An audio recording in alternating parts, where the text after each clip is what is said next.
Ce sont des clowns amateurs et sans chapiteau, mais leur mission c'est d'aller dans les hôpitaux pour tenter de faire rire les enfants atteints de longues maladies. Une mission aussi belle que difficile. Au centre hospitalier d'Amiens, dans la Somme, Guillaume Desplanques et Tanguy Joire les ont suivis. Bon, comment ça va? Ça va bien?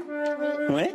Hospitalisé depuis 4 mois, Ahmed, âgé de 5 ans, reçoit la visite du docteur Mickey et de l'infirmier en chef Pipo. Dans leur valise, des blagues, des jeux et un médicament naturel, le rire.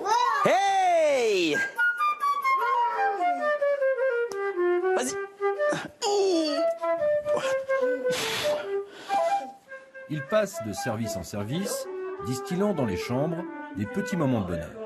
Ça leur donne un petit moment de gaieté. C'est vrai qu'à l'hôpital, c'est pas marrant pour eux. Et puis, surtout que nous, ça va faire 10 jours qu'on est là. Donc, ça commence à être long. Directeur d'une école de cirque, Mickaël vient 2 fois par semaine dans les unités de soins pédiatriques du centre hospitalier d'Amiens. À l'approche des fêtes, sa visite est d'autant plus importante.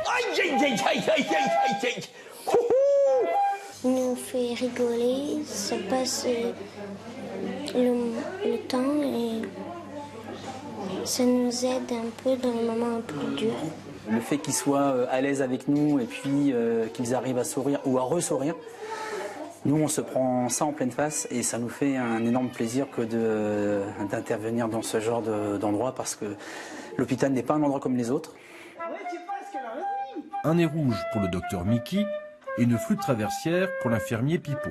La musique apaise, contribue au soulagement de la douleur. C'est difficile des fois d'un point de vue un peu émotionnel et donc le docteur Mickey va leur permettre de s'évader et du coup d'avoir un peu plus de joie et puis du coup ça les aide, ça nous aide aussi nous dans la prise en charge puisqu'ils sont beaucoup plus détendus. Ces enfants vont passer Noël à l'hôpital.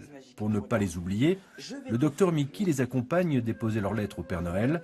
Promis, il va leur répondre personnellement.